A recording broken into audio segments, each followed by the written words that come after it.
Bueno, tengo el gusto y el honor de recibir acá en nuestra casa en Letra Chica a una colega que conozco hace muchísimos años. Hemos laburado juntos en nuestro programa de televisión Cuentas Claras y está con nosotros la comunicadora feminista, así se presenta en su cuenta de Instagram, Sandra Chaer. ¿Cómo estás? ¿Qué tal, Edu? El gusto es mío estar acá después de...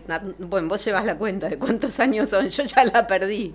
Nos conocimos en el 90, 89, 90. Primero hiciste un laburito de producción y después hicimos esto ahí, que es esta foto que podemos ir viendo. Que yo no me recordaba que me salía tan fácilmente la conducción. Ahora, viste, una se pone grande y después cuesta más la espontaneidad. ¿La tenemos? Porque esto es muy divertido. Ahí está, mirá. Acá estamos viendo a Sandra con Edu. Sandra está igual. Mirá lo que es eso, ¿no? No, es tremendo. Esa foto es de enero del 91.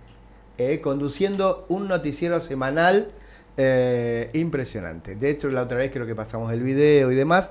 Bueno, tuvimos justo la celebración de los 40 años cuando vos estabas de viaje, que fue este fin de semana, y pasamos un videito que, nada, mucha gente que nunca había visto este tipo de imágenes, porque hay que decir que totalmente. Era cable, era para algunos y algunas, entonces de golpe me veían ahí conduciendo con pelo y tan pendejo, ¿viste? Y era como... No, era muy innovador para ese momento en San Martín. Bueno, Acércate no sé un poquitito ahí que es unidireccional. No sé si comentaste que esto era en San Martín, que es particularmente importante porque, nada, en ese momento hacer cable en San Martín era muy innovador. O sea, yo estaba trabajando en la municipalidad en prensa institucional y para mí el programa tuyo era lo más interesante que había en todo el distrito. Mirá vos que no me acordaba que ahí nos conocimos, claro, entonces, en claro, la Muni. Claro, yo entré a hacer prensa institucional, le hacía prensa a Brown y a De Luca. Claro. Pero es que no sé si viven alguno de los dos. Tato estuvo acá hace poco y De Luca falleció hace mucho. Bueno. No sé cuándo, pero bueno, José era mucho más grande. Claro. Sí. Y era el secretario general y Brown era el intendente. No, impresionante, claro. Y ahí es donde nos conocimos. Bien. Igual yo hace un ratito conté que tu papá fue presidente del Consejo Deliberante. Exacto. Ya en otra época. 2005, 2007. Y cuando muere, o sea, cuando él muere, creo que estaba con licencia de la presidencia del Consejo, si no me equivoco. Sí, él fallece como presidente prácticamente, sí. Él muere en octubre del 2008, o sea, antes que mi hijo tenía menos de 2 años, o sea que sí, estoy casi segura que era octubre del 2008, y creo que todavía estaba con ese cargo. Sí, el cargo estaba seguro, sí, me parece que sí, porque aparte, bueno, cuando estaba todo el peronismo de San Martín todavía muy dualdista, fue de los primeros que abrazó las ideas de Néstor, y en ese momento fue... como, mira esta novedad, ¿no? Bueno, pasó eso. Bueno, la convocamos a Sandra porque ha hecho... Mi vieja te manda saludos. Mi vieja está siempre ahí presente. Saludos a Sandra. Mandale un beso. Ahí te mando un beso, Sofi. Elena. Y Sofi también, pero seguramente que está escuchando y después te comento. Anatomía de la crueldad. Es un gran laburo. Tiene que ver con el gobierno de Javier Milei. Se plantea que esto, que es un trabajo muy arduo, termina con su informe justo con las elecciones de octubre de este año. Seguramente arrancó, no sé si en la campaña de Milei del 23 o cuando empezó a ser presidente. Pero contanos un poquitito, porque nosotros acá, a lo largo de los 2 años de la era de Milei, en este ciclo de Letra Chica, venimos hablando de crueldad, venimos hablando de perversión, venimos analizando, me acuerdo... marzo del 2024, con la comida de los pibes, no, ¿por qué no entré? Y después salió Cohen acá hablando de la crueldad, ¿no? Planteando esto, el filósofo conocido, y siempre tratando de analizar qué le pasaba a este gobierno en relación a la motosierra y en relación al ser humano, qué era el Ministerio de Capital Humano. O sea que siempre estuvimos en esa línea. Lo que a mí me parece muy importante de tu trabajo es el análisis exhaustivo para poder demostrar lo que puede ser una opinión. ¿no?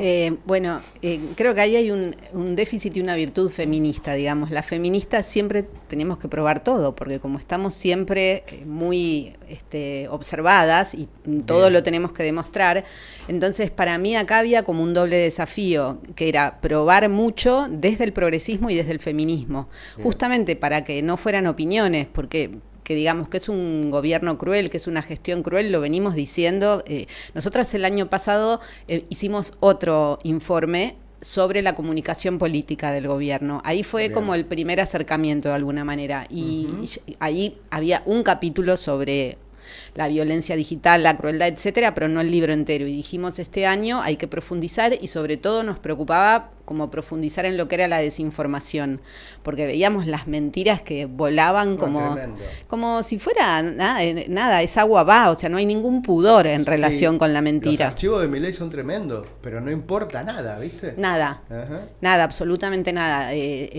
Digamos, dice mentiras con la misma cara de póker con la que dice otras cosas. Ahora, Anatomía de la Crueldad nos ahonda o nos adentra a poder profundizar y demostrar a través de fakes, a través de trolls, a través de publicaciones, cómo esto se fue profundizando sin que a una mayoría legislativa de medio término le importe tanto como para sancionarlo. Bueno, ¿no? esto es lo que vos decís, justamente el informe, el prefacio, digamos, o el prólogo, lo escribo, empiezo a escribirlo el día siguiente de las elecciones, con toda la tristeza encima de las elecciones del 26 de octubre, ¿no? Claro. De los resultados de las elecciones, y tratando de entender qué le pasaba a tanta gente para la cual yo no creo que apoyen este tipo de narrativas, pero sí creo que no le son lo suficientemente relevantes como para no votarlo. Bien. O sea, que ponen sobre la mesa otras cosas. Yo tengo una mirada bastante materialista, si querés. Pienso que la gente mayormente está votando, no sé si siempre, pero por lo menos desde que soy adulta, con el bolsillo.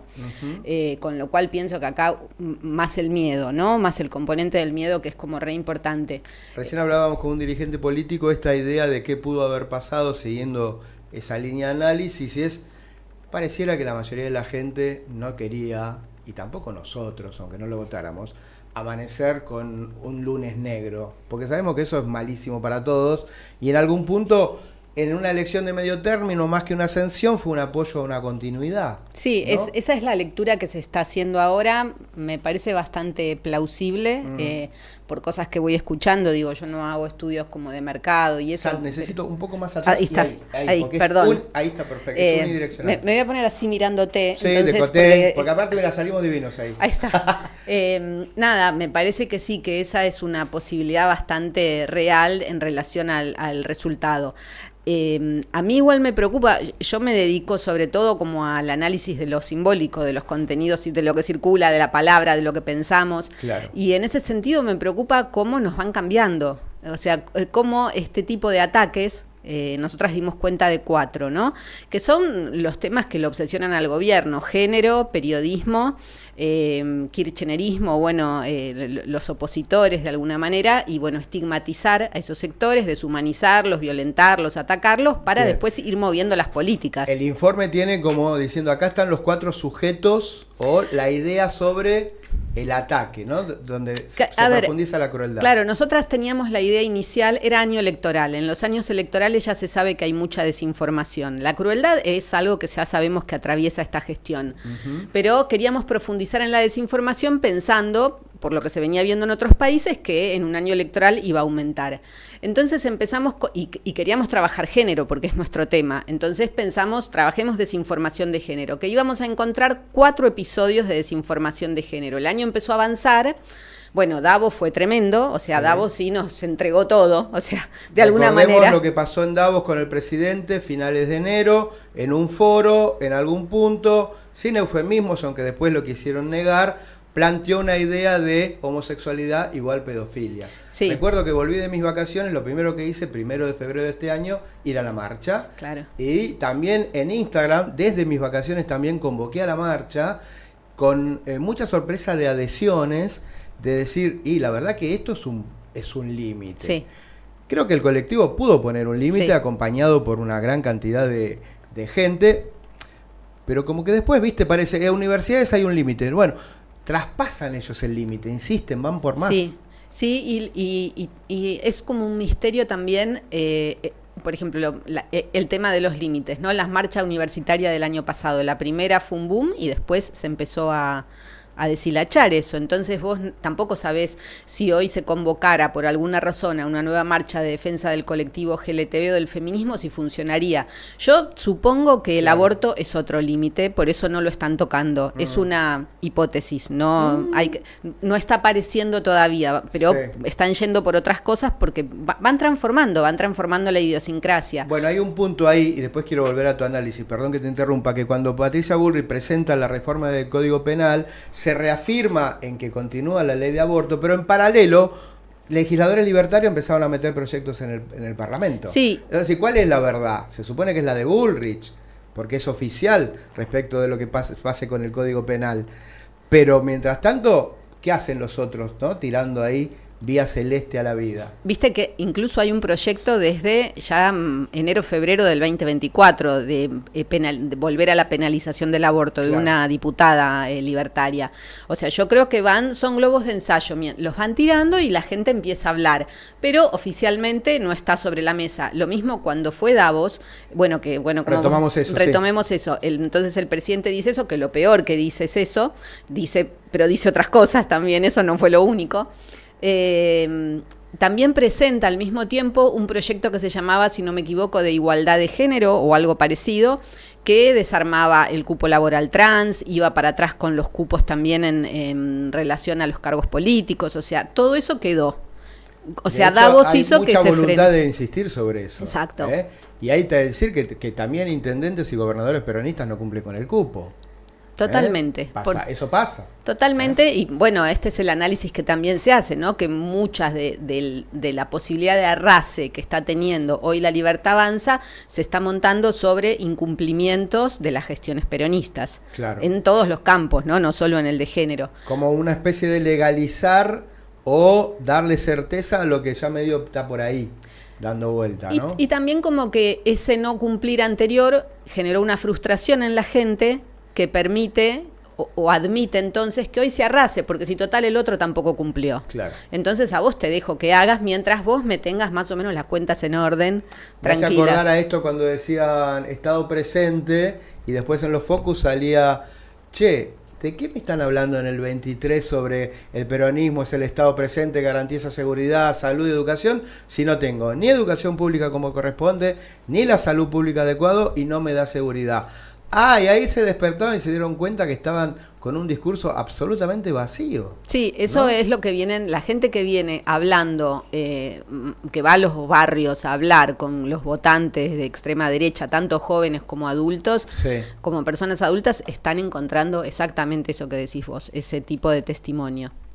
Mecanismos respecto de cómo actúa la crueldad, porque vi un interesante laburo en relación a los trolls, en relación a el retuiteo, el tuiteo, y esta cosa que ellos en las redes, la verdad, la tienen amos y señores, ¿no? Eso me parece re interesante. Nosotras lo venimos diciendo desde el año pasado, pero yo creo que todavía el campo nacional y popular no lo toma mucho, y me parece que un antecedente de esto se vio en esa campaña silvestre de apoyo a Massa, que es que el campo nacional y popular le presta muy poca atención a la comunicación digital. Total. Y es central, y tenemos que aprender, porque muchas de las está utilizada malignamente por la Libertad Avanza y por las extremas derechas en el mundo en general, pero de ahí vos tenés muchas cosas para usar. Nosotras justamente tratábamos de dar cuenta de un sistema, de cómo operan como un sistema, donde, bueno, vos tenés algunas líneas obviamente muy claras y después tenés mucho liberado a la espontaneidad de los integrantes del sistema. Te doy un ejemplo. Sí. De los 4 ataques, que bueno, ahora vuelvo y comento cuáles eran. Uno era Davos. Bien.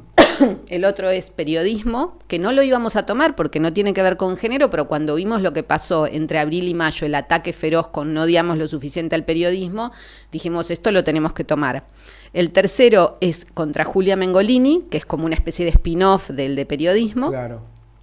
Y el cuarto es una narrativa medio atemporal, que es la que tiene que ver con natalidad, que el presidente sube, baja, la toma, cada tanto hace un acto y entonces vuelve a sacar el tema y después se baja, y nunca hay un ataque así del sistema, pero lo tomamos porque es un tema de género que nos parecía relevante. Pero ahí, por ejemplo, si vos te pones a pensar, Davos, el ataque al periodismo y natalidad son todas iniciativas de Milei. En general es Milei el que arranca.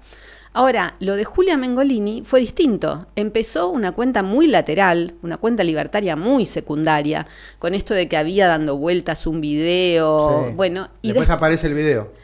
El video fake. Después pero antes de que aparezca el video fake, lo importante es que obviamente el ataque escala cuando se suman el presidente y Lilia Lemoine, o sea, cuando se suman personas con cargo alto, el presidente fundamentalmente. Entonces, lo que quiero decir es que hay muchos roles, qué sé yo, Adorni es el negador, o el negacionista, llamalo como quieras. Claro. Adorni te dice, el presidente tiene 5 perros, y el presidente tiene 5 perros, esa es la verdad. Y te lo dice así en una conferencia de prensa. Fíjate cómo se premia eso porque ahora es el jefe de gabinete. Bueno, ¿no? claro. O sea que esa negación o ese negacionismo es premiado por Karina y por el presidente para... Hiciste tan buen laburo de vocero que ahora sos jefe de gabinete, la puta, ¿no? A mí no me llama la atención que sea premiado por la misma fuerza, porque es una fuerza que es intrínsecamente así, negacionista, violenta, etcétera. Pero a Adorni le fue muy bien en las elecciones de mayo. Eso es lo que llama la atención, que la gente... Esa fue otra nueva sorpresa, ¿no? En algún claro. punto. En algún punto, sí. Y en el tema de las agresiones al colectivo feminista que estuvieron, por lo menos en campaña del 23 y en el 24, con esta idea de ellos de destruir el Ministerio de Mujer, Feminismo, Diversidad, bueno, todo eso que estaba en el gobierno de Alberto, ¡pum!, había que destruirlo. Lo destruyeron, lamentablemente, operativamente muy rápido. Sin costo, además, sin costo político, prácticamente, sin costo político. Qué bárbaro. Porque digo, el feminismo tampoco estamos con mucha capacidad de reacción. Yo acabo de estar en el Encuentro Nacional de Mujeres de Corrientes y comparado, no había estado el año pasado en Jujuy, pero comparado con 2 años atrás en Bariloche, yo creo que éramos 1/4 de las que estuvimos en Bariloche. O sea, estado de desmovilización. O sea, sigue siendo muy importante que 20.000, 25.000 mujeres, que es lo que estimábamos que había, copen una ciudad del país, marchen, hagan los talleres. Sigue siendo un evento del cual los medios nacionales no dan cuenta. Total. Y es muy impresionante. Vos claro. Contame otra situación en el país donde se te junten 25.000 personas de un sector del que vos quieras, estén 2 días hablando, después te monten una marcha, te dinamizan la economía del lugar, porque consumimos poco, porque somos todas re ratonas, pero consumimos, está lleno de ferias, o sea, claro. Se llenan las ciudades de feriantes. ¿Eso fue en Corrientes Capital ahora? Sí, acaba de suceder. Bueno, digo, eso... el feminismo, aún habiendo hecho eso, en general no está con capacidad de reacción. El ministerio lo desmontaron sin que pudiéramos hacer mucho. Sí, lo denunciamos ante organismos internacionales.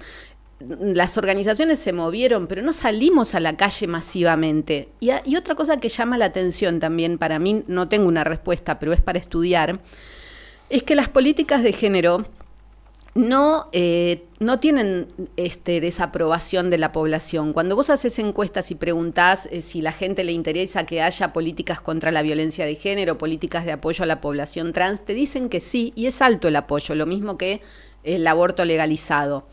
Pero el ministerio sí tenía un alto índice de desaprobación. O sea, habían logrado meter la idea de que el ministerio tenía un financiamiento que no se condecía con las políticas que implementaba. Como que hubiera sido también más importante de lo que era en relación al presupuesto. Acá se gasta guita, hay que meter la motosierra. Y una idea muy burócrata de la implementación de las políticas de género.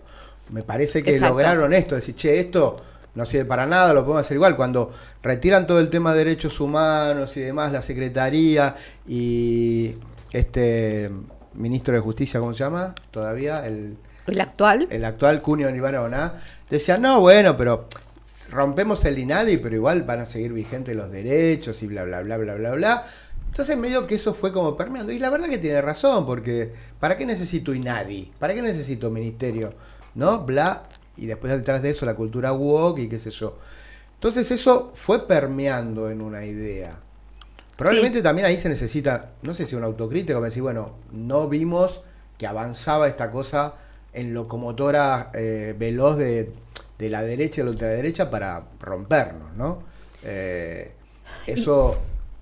Sí, es muy fuerte. Más que el hecho de no verlo, porque, qué sé yo, eso quizás es un déficit de todos, yo creo que sí, los feminismos, está bien que miremos algunas cosas de las que sucedieron. Creo que en todos estos 2 años hubo feministas públicas que fueron, digamos, dejando como mojones de cosas que vos decís miro y quizás hay que revisar algo. Julia fue una, justamente. Julia fue una. Sí, yo no me quiero casar para nada con la frase horrible, nos pasamos 2 pueblos, porque el feminismo nunca te vas a pasar 2 pueblos, porque al contrario, nunca alcanza. Exacto. Pero, bueno, me parece que estamos viviendo en todo el mundo occidental una era muy reaccionaria, que no solo es acá, que también acá somos como una especie de conejitos de India para ver si va bien o no para que esto se expanda. Porque hay que decirlo, Donald Trump lo tiene como principal aliado para ver si este tipo de modelo, Bolsonaro no está por ahora, esperemos que el hijo nunca pueda estar, bueno, si sirve vamos a implementarlo por todos lados, y en Europa ni hablar cómo están mirando esto, ¿no? Yo creo que se van retroalimentando, creo que Trump hace cosas en Estados Unidos que Milei toma acá, Milei hace cosas que, todos, me parece, todos estos países estamos siendo un poco laboratorios de este tipo de políticas. Sí. A mí me parece, en relación, si querés, como para pensar el tema de los feminismos, que está bien que nosotras revisemos, pero también me parece que tenemos que revisar el lugar que tuvimos en el campo nacional y popular o en el de los progresismos. A mí me gusta mezclar a los dos porque los progresismos parece que solo fueran por la redistribución simbólica y no por la material. Estoy de acuerdo. Y entonces la material para mí es relevante, con lo cual tenemos que ir juntos ahí, no son solo los progresismos. Aunque le moleste a Guillermo Moreno. Bueno. Él juega su propia partido. Y entonces no, lo que quiero decir es que hay mayores espacios. No, y me parece que hay un tema acá del lugar que nos dio a los feminismos el campo nacional y popular o los progresismos, y particularmente qué pasó con los varones frente al feminismo. O sea, yo pienso que el feminismo en general los últimos 40, 50 años, no estamos hablando de ahora, pero el Me Too fue como un salto, ¿no? De alguna manera molestaron mucho más de lo que creemos. Me parece que toda esta alianza conservadora que estamos viendo a nivel global tiene mucho que ver con eso. Entonces, ahí hay algo que evidentemente molestó, y no molestó solo a los varones de derecha, molestó también a los varones del campo nacional y popular, y los sigue molestando, y no cobijaron. Y ahí y también algunas mujeres, ¿no? Yo cuando muchas veces vi, porque yo más que nada hablo desde la política, no desde el género en relación al feminismo, porque me falta mucha información. Yo me acuerdo que decía, no la puedo ver a Cristina, la cartera. Y vos decías, a ver, rasco un poco y dónde está la profundización de la crítica, qué debatimos. No, pero es un tema de piel, Totalmente. No es que fuera el emblema del feminismo, Cristina, ¿no? Porque Cristina fue como viendo para dónde venía y fue sacando Al contrario, cosas. A Cristina hubo que pelearle el aborto, pero así más o menos. Tremendo. Y aparte por algo en su gobierno no pasó, no sucedió. Macri generó un debate distractor y entonces hubo que hacerlo en 2 etapas. Pero lo que digo es, pasa mucho que a lo mejor muchas mujeres prefieren ser gobernadas por un hombre que por una mujer en este país. Sí, la competencia. Eso también, como yo lo veo, es producto de cómo nos criaron en esta cultura de hipercompetitividad entre nosotras, que es algo en lo que el feminismo viene, justamente el feminismo trae lo colectivo. Después nos cuesta a veces implementarlo, pero eso es en lo que trabajamos, claro, fundamentalmente, en el apoyo colectivo, en sostenernos mutuamente, no en la hipercompetencia de mujeres, que ese es el modelo antiguo, el modelo tradicional, si querés. Total. Digo una sola cosa más. El patriarcado lo necesita. Exacto, es totalmente funcional. Total. Los varones, me parece que el rol de los varones del campo nacional y popular no solo es relevante en relación con las mujeres, sino con este fenómeno de los varones jóvenes que están votando a las extremas derechas. Yo tengo una teoría que es que estos varones jóvenes se quedaron sin modelo masculino potente, copado. Por eso están mirando a tipos como Milei, como Trump, porque no tienen un varón progre del campo nacional y popular que defienda a su compañera, exacto, claro, que les indique el camino, como nosotras les dimos la marea verde a las pibas. Me hiciste acordar que parte del informe Anatomía de la Crueldad habla de cómo el grito opera, no sé si como seductor, como gancho, como llamada la atención, que ¿Te acordás del comisario de Hijito que había que pegar un par de gritos para que le den bola? Y en realidad nadie le daba bola igual, pero digo, el grito como llamada de atención, la idea disruptiva de yo vengo a cambiar todo, opera también en la atención probablemente de la gente. Che, no sé, al principio Milei, no sé quién es, pero le presto atención. Hubo algo ahí, ¿no? De romper todo, putear, aparece el insulto también. Eso lo han medido ustedes, ¿no? Sí. Son llamadores. Yo creo que ahí tenés todo el fenómeno de las redes sociales, cómo empieza a operar, ¿no? Okay. Y no voy a decir que Milei es producto de las redes sociales porque no lo es, eso es un malentendido. Milei es producto de la televisión, lo que hicieron las redes fue viralizar a la televisión. Claro. Pero vamos, no le restemos importancia a Fantino, a Intratables, a todos los programas por los que él pasó. Y que se llenaban de rating con él, digamos. Estaban las estadísticas que decían que él y Esper eran los economistas con más visibilización en canales de televisión, creo que era el año 2013, 2014. ¿Ya 2013? Hay un estudio de Ejes dando vueltas que debe tener 6, 7 años o por ahí, diciéndote que ese año eran los 2 economistas que habían tenido más espacio en los canales de televisión. Era muy llamativo cuando, bueno, uno por seguidor de medios decías, bueno, a este lo vi en Intratables. Después veías los programas donde estaba Sol Pérez, estaba la hija de Mirta Legrand, y el chabón estaba todo el tiempo, después Crónica, todo el tiempo estaba ahí dando sus discusiones y a distinto tipo de grupos de seguidores. Porque ahí, en un canal donde era la mayoría de mujeres que estaban visibilizando, él salía ahí, o por un lado hacerse el galán, por otro lado hacerse el disruptivo, digamos, reivindicando parte del machismo. Esa pelea con Sol Pérez es avant-garde y emblemática, ¿viste? Cuando la agrede, sí. Es una discusión 2017, creo. Sí. Bueno, te hago una pregunta ya como observadora, analista y estudiosa, que calculo que esto lo pasaste de largo porque estás acostumbrada. ¿Cómo haces? Porque tenés que estar muy atenta y mirar todo. ¿Qué haces? Vaselina, para que, yo tengo el rol profesional de ver todo. Yo te digo que no miro todos los discursos, no puedo. O sea, es un laburo inhumano, ¿no? Sí, y que terminé de estos últimos 4 meses muy, muy agotada porque me tenía que meter, no es solamente los discursos de Milei, es fumarte carajo, que no es una pavada. Que no lo miro. Bueno. Claro. Nada, es leerte los tweets, digo, yo normalmente no es mi rutina habitual, es mucho streaming todo el tiempo, o sea, esa es mi rutina informativa. Es lo que vos tenés que ver para analizar, o sea, ves mucho carajo. No, yo normalmente cuando no estoy haciendo un trabajo en particular, estoy muy informada básicamente a través de streaming y radio, y después, bueno, voy al texto cuando necesito. Pero para meterme en esta investigación, sí, me tuve que leer los... no es la primera vez que me pasa. Me acuerdo de una investigación en el 2015 sobre feminicidios de adolescentes, 3 casos que habíamos tomado, Melina Romero y 2 casos más, que cuando lo terminamos con 2 colegas estábamos agobiadas. Claro. Bueno, acá pasa lo mismo. Ahora ya tengo 1 mes y pico de distancia desde que terminé, pero en el momento es como muy agobiante. Pero bueno, es a lo que una se dedica. Claro. Medito 2 veces por día, hago mucho deporte. Bien. Y salgo. Medito, hago deporte, me distraigo. Y salgo. El equipo, todo el tiempo hablas del colectivo y hablas en función de primera persona del plural.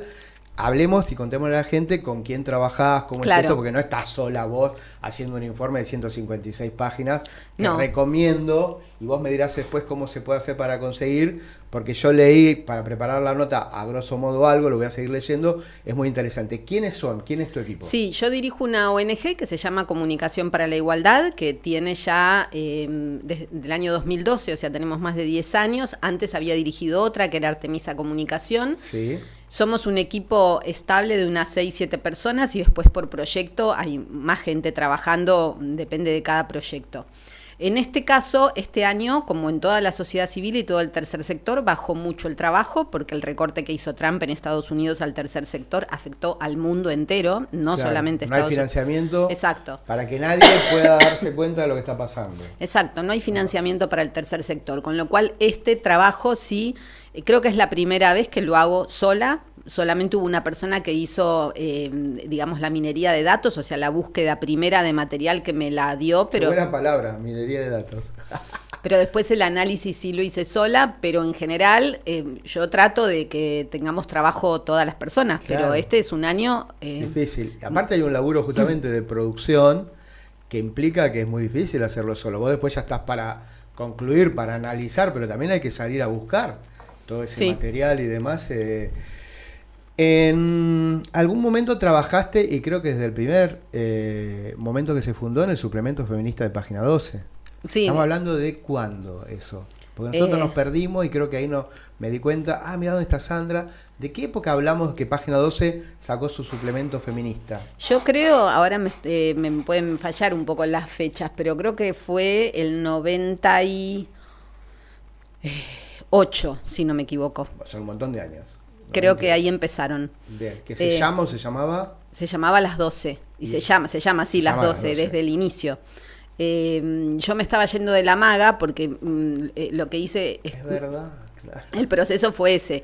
Yo egresé de TEA, Taller Escuela Agencia de Periodismo, y de la UBA, y entro a trabajar a la MAGA, que era la revista asociada a TEA, al Sí. Taller Escuela Agencia. Trabajo ahí varios años hasta que, Gran revista. sí, se vende la propiedad, entra la LIN, se empieza a desarmar el equipo, había menos trabajo, qué sé yo. Lalín, el que le pegaron el bochazo en la cabeza a la pelada, dirigente de Racing. El dirigente ¿Qué de Racing. hacía Lalín comprando la maga? Y la maga estaba muy mal económicamente y aparece la LIN, no sé bien cómo, y la compra. Y bueno, y se sostiene, yo quedo un tiempo más con la dirección de la LIN y después también nos vamos. Y ahí me entero que se está abriendo Las 12, entonces voy a hablar con Sandra Russo y empiezo a trabajar ahí. Bien. Y estuve ahí hasta el año 2006. Con notables compañeras que después hicieron su carrera y un gran nombre, sobre todo en toda la marea verde. Hay Sí. que decir que Sandra Russo, la Pecker estaba, Luciana creo que entra un poquito después, pero Sí. la subdirectora era María Moreno. ok, Creo que el tercer cargo era el de Marta Dillon, que Marta creo que ahora está con el de diversidad, me parece que dejó Las 12 desde hace unos años, pero bueno, Sigue en página. sigue en página. claro. Y histórica. después, sí, Luciana se sumó después, bueno, nada. Y chicas más jóvenes también después. Y bueno, estaba Soledad Vallegos, que ahora, claro, ya estamos todas grandes, pero Soledad Vallegos ahora también está escribiendo libros sobre la extrema derecha. Bien. Pero en ese momento, bueno, ese era un poco el equipo. ¿Cuántos años estuviste ahí? Y estuve del 98 al 2006, o sea... Bastante. Sí, Sí. O sea, lo que pasó fue que se fue Sandra, y cuando se va Sandra, de alguna manera también se desarma el equipo de Sandra, y yo ya había fundado mi primera ONG y tenía una agencia de noticias digital feminista que de alguna manera competía Ahí me estoy acordando. con Las 12. Claro. Se genera como cierta competencia, entonces bueno, ahí se desarma un poco el equipo y yo seguí, después pasé a Tiempo Argentino, sí fui columnista de Tiempo Argentino unos años y después medio que me corrí de medios masivos y me quedé en el tercer sector. Bien. Y desde en todo entonces. esto que decís siempre en género. Siempre desde las 12 no volví a... Bueno, Sí. bien, y eso te convierte en una voz autorizada, una especialista. Muchos años, sí. Y claramente este informe, si alguien lo quiere leer, ¿cómo se puede hacer para Sí, acceder a ese? ¿Es un PDF que está linkeado con tu cuenta de Instagram o lo vas a hacer? ¿Cómo No, cómo no, se no, puede ya hacer? está, o sea, pueden buscar las cuentas de la organización en todas las redes. Nos fuimos de Twitter, pero estamos en Instagram, estamos en LinkedIn, Comunicación para la Igualdad. Ahí está, esa es la ONG. Comunicación para la Igualdad. Y en la página web es www.comunicarigualdad.com.ar y ahí entran y está el informe Anatomía de la Crueldad. Perfecto. Bueno, le mandamos un saludito a Pía, Sofía Izaguirre, que les deseamos que tenga pronta recuperación y que seguramente va a ver el programa. Yo había querido que la primera vinculación fuera de mujer a mujer, no pudo ser ella en Vintage y por eso dije, che, quiero verla San, y seguramente se van a ver próximamente. Sí. Sandra, gracias por venir a casa. Gracias a vos y un Y placer enorme. Esta es tu casa, porque esta Sí. es nuestra casa y es tu casa para lo que quieras, Bueno. para streamear, para lo que quieras a Gracias. partir del año que viene. Gracias. Un gusto, amiga. Bueno, tema musical porque tengo bastante. Hoy Letra Chica se va a extender un poco más porque Massa no viene, pero igual tenemos varias cositas, pero no lo quiero dejar a Iván Perchik parado, que preparó sus columnas y las vamos a tener en breve, y cerramos con el deporte. Meteoros, esclavo del silencio, dale.